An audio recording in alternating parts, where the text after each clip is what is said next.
L'objectif et la thématique est ambitieuse et belle, vers une pomme de terre sans phyto. Je sais que le chemin est long et que semé d'embûches, mais que on a besoin effectivement d'avoir ces temps de réflexion, et notamment autour justement de l'innovation et de la recherche variétale, pour pouvoir trouver des solutions qui permettent de dresser des perspectives pour l'ensemble de la production. Donc vous m'avez demandé d'intervenir effectivement sur le plan Ecophyto. Alors Ecophyto 2+, puisque vous savez qu'il a été revu en 2019, mais également peut-être faire un tour d'horizon d'un certain nombre d'aspects d'actualité réglementaire qui peuvent concerner votre filière de près ou de loin, mais également d'actualités liées également au plan de relance, parce qu'il y a aussi des opportunités pour la filière dont il faut se saisir dans ce plan de relance.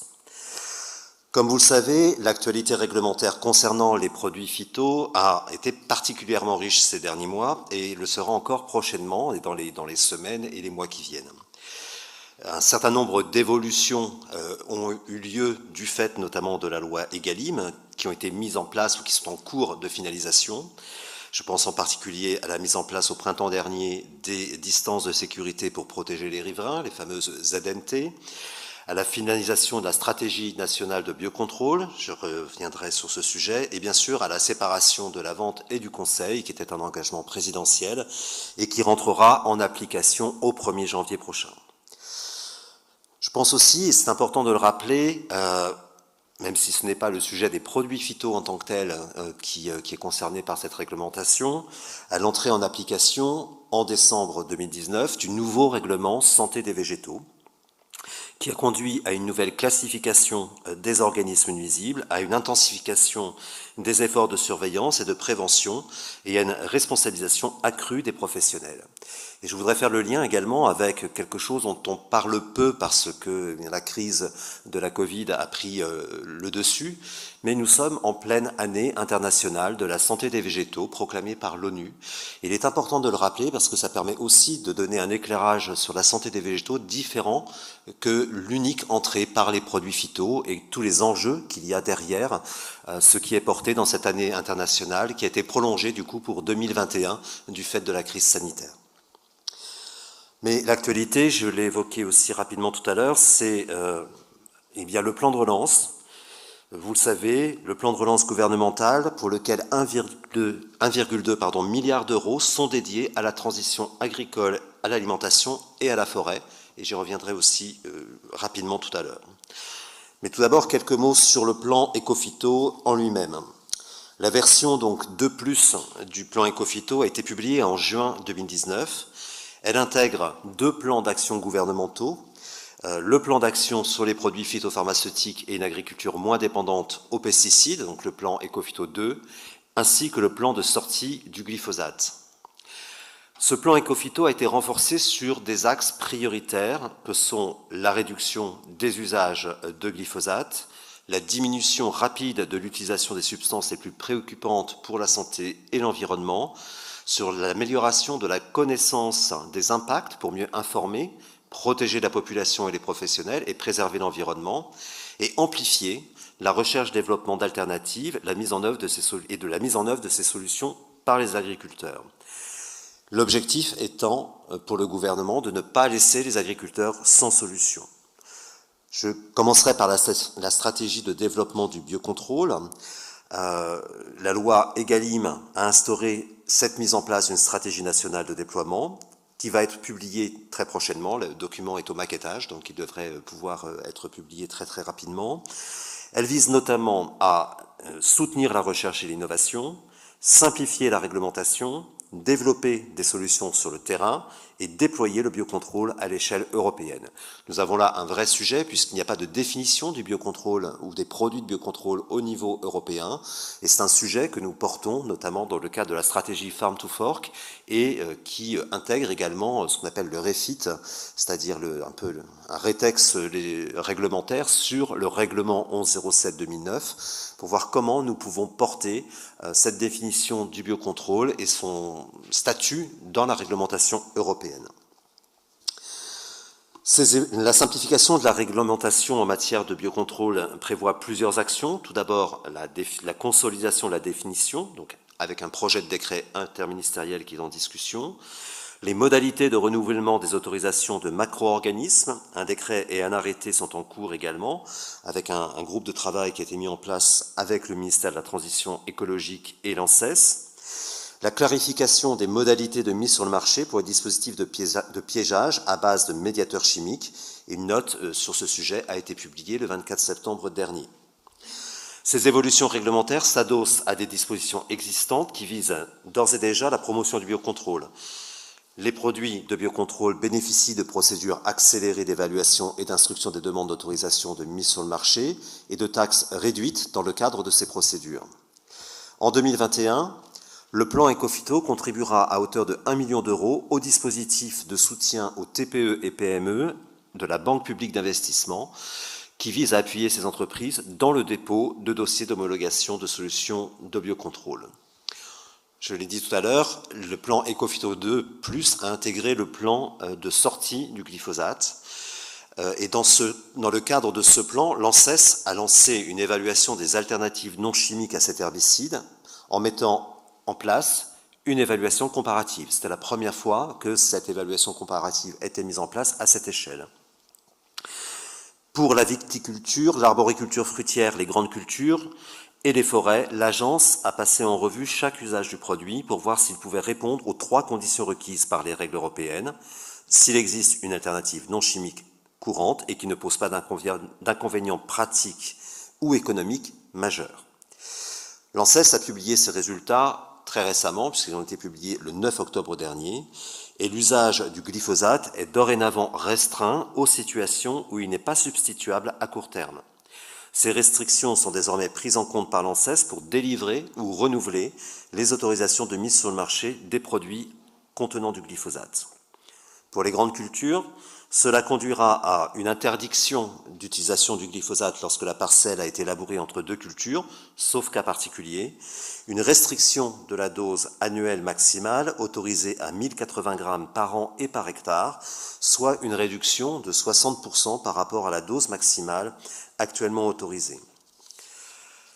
La sortie du glyphosate implique également des évolutions importantes dans les pratiques et les systèmes de production agricole, au-delà de la simple substitution du produit.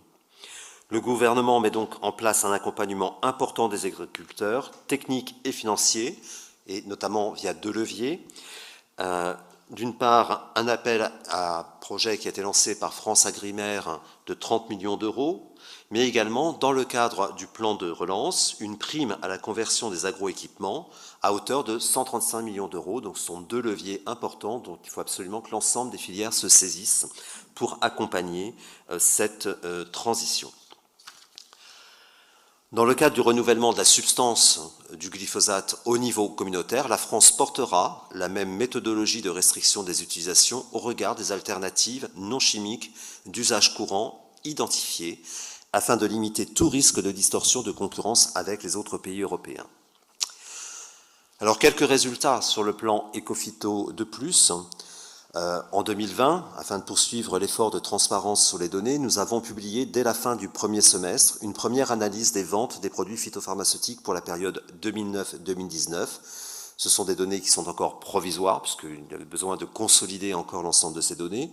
Mais d'ores et déjà, ce que l'on peut relever, c'est que les quantités totales de substances actives vendues en usage agricole hors produits de biocontrôle diminuent de 44% entre 2018 et 2019, soit moins 28 000 tonnes, après avoir augmenté de 18% entre 2017 et 2018. Et on peut facilement analyser les raisons de l'augmentation entre 2017 et 2018, puisqu'il y avait également l'entrée en vigueur d'une revalorisation de la redevance pour pollution diffuse, qui a aussi conduit à anticiper un certain nombre d'achats dans le domaine.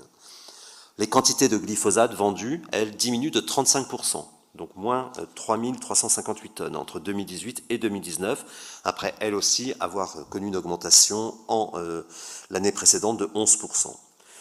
Ces évolutions à la baisse compensent totalement l'augmentation des ventes constatée en 2018, qui était donc intervenue juste avant cette augmentation de la redevance pour pollution diffuse, mais aussi l'introduction de l'interdiction des remises, rabais et ristournes qui avaient été introduite par la loi Egalim et qui était rentrée en vigueur au 1er janvier 2019.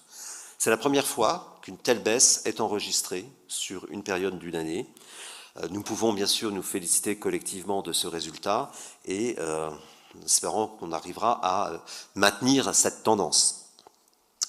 Je souhaiterais revenir sur le règlement santé des végétaux, puisque là l'actualité est également riche sur le sujet. Je l'ai indiqué, ce règlement est rentré en vigueur en décembre 2019. C'est un changement majeur dans l'approche. On a complètement inversé la logique européenne, notamment s'agissant des importations de végétaux sur le sol européen.